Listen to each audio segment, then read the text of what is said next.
네, 하나님 말씀 보시겠습니다. 출애굽기 14장 10절에서 14절까지, 출애굽기 14장 10절에서 14절, 그리고 마지막 31절을 또 따로 이렇게 보도록 하겠습니다.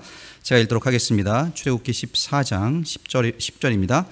바로가 가까이 올 때 이스라엘 자손이 눈을 들어본즉 애굽 사람들이 자기들 뒤에 이른지라.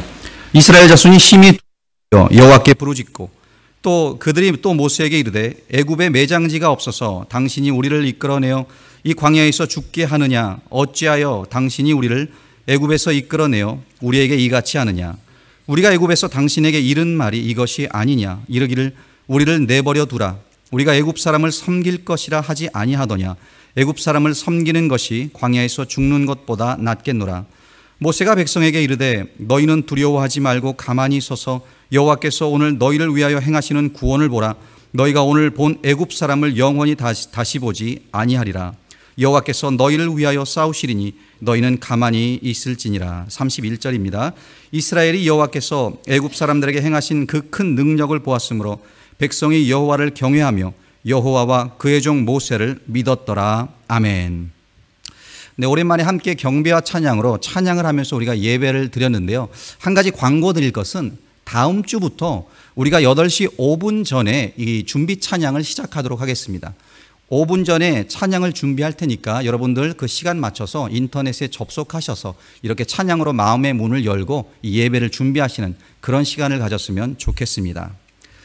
네, 올해의 마지막 달 12월입니다. 이 12월 한 달 동안 각 수요 예배 시간을 통해서요, 우리가 믿는 이 전능하신 하나님의 능력과 또 은혜의 방편으로 하나님이 우리에게 허락하신 이 기도의 능력에 대한 주제로 말씀을 나누려고 합니다. 여러분, 우리가 믿는 하나님은 전능하신 하나님이십니다. 창세기 16장을 보게 되면요, 하나님께서 아들을 주시겠다고 약속하셨지만 시간이 계속 흘러도 그 약속이 이루어지지 않음을 보게 된 아브라함이 이 초조해하는 모습을 우리는 보게 됩니다. 그래서 아브라함이요, 자기의 방법으로 이 사라의 여종 하갈을 통해서 이스마엘이라는 아들을 얻게 되죠. 바로 그때 하나님께서 그에게 나타나셔서 이런 말씀을 하십니다. 창세기 17장 1절인데요. 아브라함이 99세 때에 여호와께서 아브라함에게 나타나서 그에게 이르시되 나는 전능한 하나님이라. 너는 내 앞에서 행하여 완전하라. 하나님을 의심했고 인내하지 못했고 자기의 힘으로 문제를 해결하려고 했던 그 아브라함에게 하나님이 주신 답변은 이것이었습니다. 나는 전능한 하나님이라. 나는 전능한 하나님이라. 하나님을 온전히 믿으라는 거죠. 하나님을 신뢰하라는 겁니다. 자, 여러분, 우리는 불확실한 시대를 살아가고 있습니다. 지금 위기의 때를 지나고 있어요. 그리고 이런 위기의 때를 만나게 되면요, 우리의 믿음은 항상 의심과 이 불신에 의해서 도전을 받게 됩니다. 하나님이 살아계신가? 하나님이 전능하신가? 하나님의 약속이 진짜인가? 그 약속이 내 삶 가운데 이루어질 것인가? 그때 필요한 것이요, 하나님의 말씀을 다시 듣는 것입니다.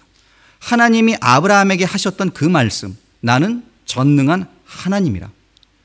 그 말씀을 다시 듣고 그 말씀을 다시 믿고 전능하신 하나님에 대한 그 믿음을 회복해서 위기 가운데 우리에게 다가오는 그 의심과 불신을 믿음으로 이겨내야 하는 거예요.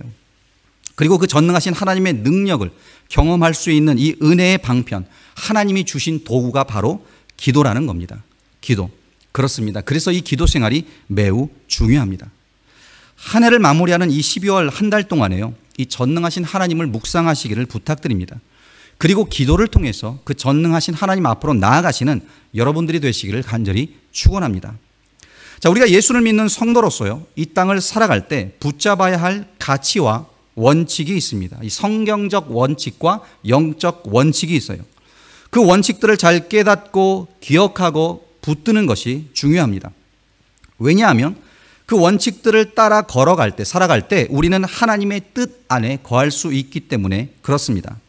자, 우리가 붙들어야 할 성경적 원칙 중에 가장 중요한 것이 무엇인가 하면요, 바로 하나님 아버지의 절대적 주권이에요. 하나님의 절대적 주권. 이 하나님의 절대 주권을 믿는다는 것은요, 모든 역사의 중심에 하나님이 있다는 것을 믿고 인정하는 것입니다. 하나님께서 당신의 뜻에 따라 역사를 계획하시고 운영하시고 이끄시고 결정하신다는 것을 믿는 것입니다.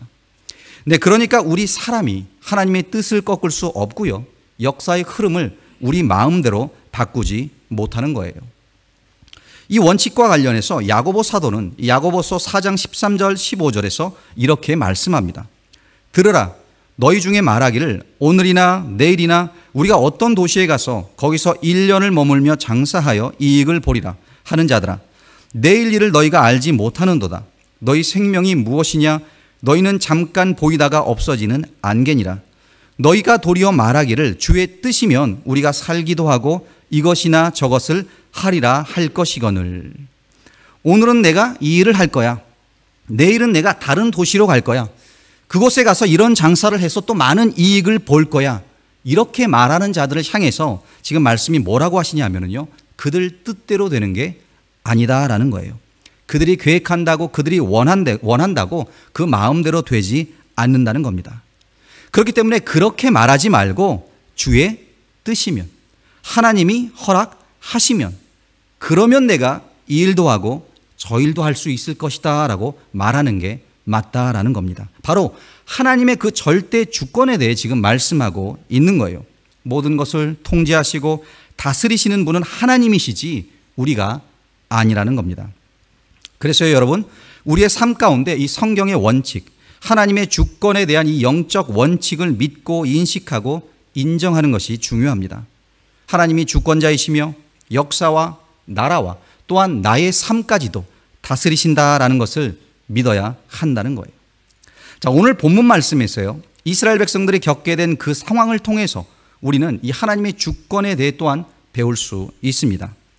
이스라엘 백성들은 애굽에서 430년이라는 긴 시간 동안 종살이를 했습니다.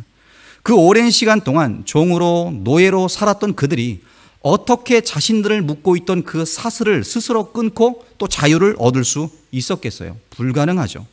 또한 애굽은요, 그 시대에 가장 강력한 군대를 가진 그런 강한 나라였습니다. 인간적으로 그들이 자유를 얻는다는 것은 사실 불가능했습니다. 그런데 여러분들이 다 아시다시피 하나님께서는 모세를 준비시키셔서 이스라엘 백성들을 애굽에서 구출해 내십니다. 자, 오늘 말씀이 바로 그 이스라엘 사람들이 자유인으로서 첫 걸음을 내딛었던 그 약속의 땅으로 가기 위한 그들의 시작을 보여주고 있는 거예요. 그런데요, 그들이 이 자유인으로서 시작을 할 때 그들의 시작이 지금 어떠했습니까? 어떤 모습을 지금 보여주고 있지요?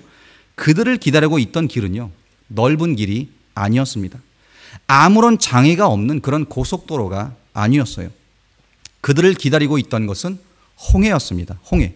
더 이상 앞으로 나아갈 수 없는 큰 바다가 그들의 길을 가로막고 있었습니다.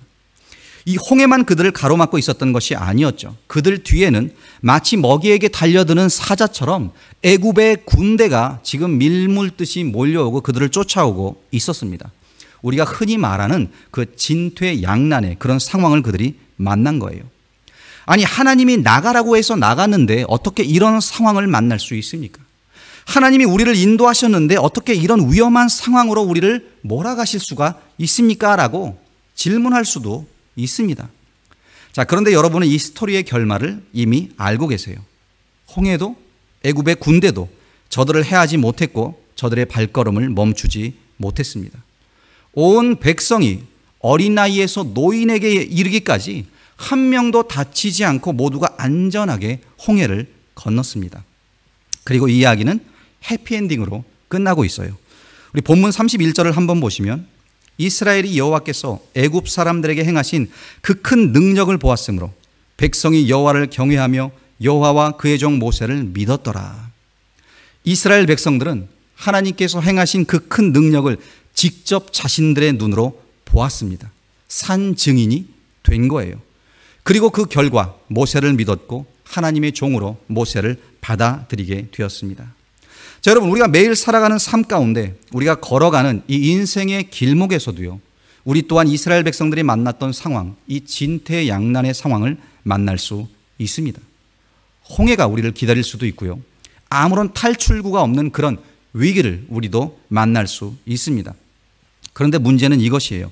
그런 상황을 만났을 때 그 가운데서도 우리는 하나님의 주권을 믿을 수 있는가? 하나님의 전능하심을 신뢰하고 그 믿음으로 계속 앞으로 나아갈 수 있는가 하는 겁니다. 자, 오늘 말씀을 통해서 우리의 믿음을 더욱 강하게 할 수 있는 그런 교훈 몇 가지를 나누도록 하겠습니다. 제일 먼저 위기의 때요, 믿음으로 하나님을 바라보는 그런 법을 배워야 합니다. 상황이 아닌 하나님께로 우리의 시선과 초점을 맞추는 법을 배워야 하는 거예요. 자, 10절을 한번 보시면은요, 10절에 이렇게 말씀합니다.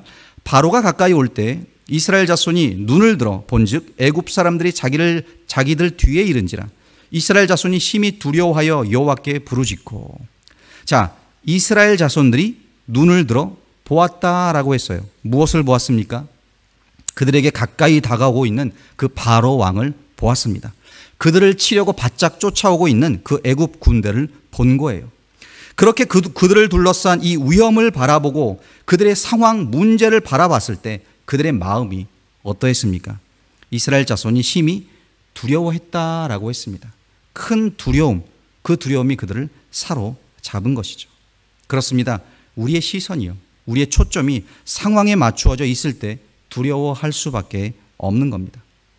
이 두려움이요, 우리의 마음과 우리의 생각을 지배하게 되면요, 우리는 정상적인 생활을 할 수 없습니다. 심지어 우리가 평상시에 하지도 않았던 엉뚱한 일들, 실수들을 하게 만들어요. 이 두려움이. 예를 들면 그런 거죠. 시간이 지나면 후회하게 될 그런 일들을 우리로 하게 한다는 겁니다. 사랑하는 가족들에게 언성을 높이고 상처를 주는 말을 하고 심지어 폭력적으로 행동하기도 합니다. 다 나중에 후회할 일들이에요. 그런데 이스라엘 백성들이 두려움 때문에 지금 그렇게 행동을 하고 있습니다. 31절에서 백성이 여호와를 경외하며 여호와의 종 모세를 믿었다라고 했는데요. 이 말은요, 그때까지도 모세를 온전한 하나님의 종으로 믿지 못했다는 것을 보여주고 있습니다. 모세를 불신했다는 거죠. 그렇게 모세에 대한 불신, 그 마음이 있었기 때문에 그 마음에 또한 이 두려움이 더해지게 되니까 백성들이 바로 어떻게 반응을 하냐면요, 11절과 12절을 보세요. 그들이 또 모세에게 이르되 애굽에 매장지가 없어서 당신이 우리를 이끌어내어 이 광야에서 죽게 하느냐? 어찌하여 당신이 우리를 애굽에서 이끌어내어 우리에게 이같이 하느냐? 우리가 애굽에서 당신에게 이른 말이 이것이 아니냐? 이르기를 우리를 내버려 두라. 우리가 애굽 사람을 섬길 것이라 하지 아니하더냐? 애굽 사람을 섬기는 것이 광야에서 죽는 것보다 낫겠노라. 자, 하나님이 그들을 구원하셨습니다. 모세는 그저 하나님의 도구였고 하나님의 말씀을 대언했던 하나님의 종이었을 뿐이에요. 하나님이 하라는 대로 시키는 대로 한 잘못밖에 모세에게는 없었습니다. 그러니까 지금 백성들이 모세에게 원망하고 불만을 표현하고 있지만 사실 이들의 이 모든 원망이 누구에게로 향하고 있는가 하면 지금 하나님께로 그 원망이 향하고 있는 겁니다. 그러니까 왜 우리를 애굽에서 이끌어내었느냐라고 했는데 그렇게 말한 것은요, 하나님이 그들에게 주신 구원에 대한 원망이고요. 또 애굽 사람을 섬기는 것이 낫겠다라고 말한 것은 노예로 애굽 사람을 섬기는 것이 하나님의 백성으로 하나님을 섬기는 것보다 낫겠다라고 말한 것입니다. 참 얼마나 어리석은 원망인지 모릅니다. 여러분, 이렇게 한번 생각해 보십시오. 여러분들의 자녀를 둔 부모인데 여러분들의 자녀들이 와서 엄마, 아빠, 도대체 왜 나를 낳은 거야? 난 우리 가족이 싫어. 더 이상 이 집의 아들, 딸로 살기 싫어. 차라리 다른 집 아들로 살래. 이런다면 여러분들의 기분이 어떠실까요? 지금 이스라엘 백성들의 태도가 그런 겁니다. 아니, 그보다 더한 것이죠. 왜냐하면 하나님이 하신 일만 지금 이들이 거부한 것이 아니라요, 하나님 자체를 이들이 거부하고 있기 때문에 그렇습니다. 애굽 사람을 섬기는 것이 낫다라고 그들이 말을 했어요. 그렇습니다. 우리의 눈이요, 세상으로 향할 때, 상황만 바라볼 때 이런 태도를 갖게 된다는 거예요. 하나님이 우리를 위해서 하신 일, 또 앞으로 하실 그 큰 역사를 보지 못합니다. 그 홍해 가운데 하나님이 분명히 놓으신 길이 있는데 그 길을 보지 못한다는 거예요. 그래서 여러분, 믿음으로 우리는 하나님을 볼 수 있는 그 바라보는 법을 배워야 합니다. 그래서 우리의 시선이 앞에 있는 홍해나 뒤에 있는 그 애굽 군대만 바라보는 것이 아니라 하나님이 만들어 놓으신 그 길을 볼 수 있는 그런 눈을 가져야 한다는 거예요. 그리고 그 길은 오직 믿음으로만 볼 수 있습니다. 여러분의 시선을 전능하신 하나님께로 고정시키시기를 부탁드립니다. 자, 두 번째로 위기의 때 우리는 하나님께 부르짖는 법을 배워야 합니다. 이 자신들을 추적해오는 그 애굽 군대로 인해서요, 이 두려움에 사로잡혔을 때 10절 뒷부분에 보니까 이스라엘 사람들이 여호와께 부르짖었다라고 했어요. 어떤 주석책을 보니까요, 여기 이스라엘 백성들이 부르짖은 것은 하나님을 믿었기 때문에 그 믿음으로 구원해달라고 기도한 것이 아니라 그저 두려움 때문에 죽기 싫어서 발버둥 치듯 그저 살려달라고 외친 고함이었을 뿐이다라는 그런 설명을 읽었습니다. 근데 그 설명이 저는 맞는 것 같아요. 이들의 부르짖음은요, 자신들의 두려움과 그 절박함 가운데 나왔던 외침이었을 뿐 하나님의 도우심을 확신하는 그런 믿음의 부르짖음은 아니었습니다. 그런데 그럼에도 불구하고요, 그들이 어떤 이유로 어떤 상황과 어떤 동기 때문에 부르짖었던 간에 여기서 중요한 것은요, 우리가 믿는 하나님은 당신의 백성의 부르짖음을 들으시는 하나님이시라는 겁니다. 아니, 우리의 작은 신음까지도 들으시는 하나님이세요. 출애굽기 2장 23절과 24절에 보면은요, 이런 말씀이 있는데요. 여러 해 후에 애굽 왕은 죽었고 이스라엘 자손은 고된 노동으로 말미암아 탄식하며 부르짖으니 그 고된 노동으로 말미암아 부르짖는 소리가 하나님께 상달된지라. 하나님이 그들의 고통 소리를 들으시고 하나님이 아브라함과 이삭과 야곱에게 세운 그의 언약을 기억하사. 자, 하나님께서 왜 이스라엘 백성들을 구원하시고자 작정하셨는지를 이 구절들이 보여주고 있습니다. 왜냐하면 이스라엘 백성들의 고통으로 인해 탄식하는 소리, 부르짖는 소리를 들었기 때문이다라고 했어요. 자, 여기 우리말로는 탄식이라고 했는데요, 이 말은 신음이다라는 의미를 가지고 있습니다. 그들이 고통 때문에 신음한 것이죠. 여기 이 출애굽기 앞부분에 있는 이스라엘 사람들이 믿음이 있었을까요? 없었을까요? 이들에게는 사실 믿음이 없었습니다. 하나님의 언약을 믿었을까요? 아니면 믿지 못했을까요? 믿지 못한 것뿐만 아니라 하나님의 언약을 기억하지도 못했습니다. 그런데 그 언약을 기억하신 분은 하나님이세요. 또한 그들의 고통을 먼저 듣고 아신 분도 하나님이세요. 그들을 구원하시고자 작정하시고 계획하신 분도 하나님이시다라는 겁니다. 그렇습니다. 역사의 주인은 하나님이십니다. 하나님의 절대 주권을 믿는 것이 그래서 중요합니다. 그럼에도 우리가 할 것이 있는데 바로 부르짖는 것입니다. 그 전능하신 하나님의 능력을 경험할 수 있는 은혜의 방편으로 우리에게 주신 것이 기도이기 때문에 그래요. 바로 기도입니다. 그렇게 하나님께 부르짖고 기도할 때 이 약속에 신실하신 하나님의 크신 능력을 볼 수 있는 겁니다. 부르짖는 이스라엘 백성들에게 모세를 통해서 하나님께서는 이런 응답을 주십니다. 오늘 본문 13절, 14절에 보시면 모세가 백성에게 이르되 너희는 두려워하지 말고 가만히 서서 여호와께서 오늘 너희를 위하여 행하시는 구원을 보라. 너희가 오늘 본 애굽 사람을 영원히 다시 보지 아니하리라. 여호와께서 너희를 위하여 싸우시리니 너희는 가만히 있을지니라. 너희는 가만히 있으라. 더 이상 부르짖지 않아도 된다. 하나님이 이미 그 부르짖음을 들으셨다. 그리고 두려워 말고 가만히 있어라. 하나님이 너희를 위해 싸우실 것이다. 하나님이 행하시는 그 큰 구원을 보게 될 것이고, 그리고 다시는 이 애굽 사람들을 보지 아니할 것이다. 그리고 바로 15절부터 하나님이 일하시기 시작을 합니다. 홍해 가운데 길을 내시고요. 그리고 앞서가던 구름 기둥을 바로 뒤로 보내서 이스라엘 백성들을 보호하십니다.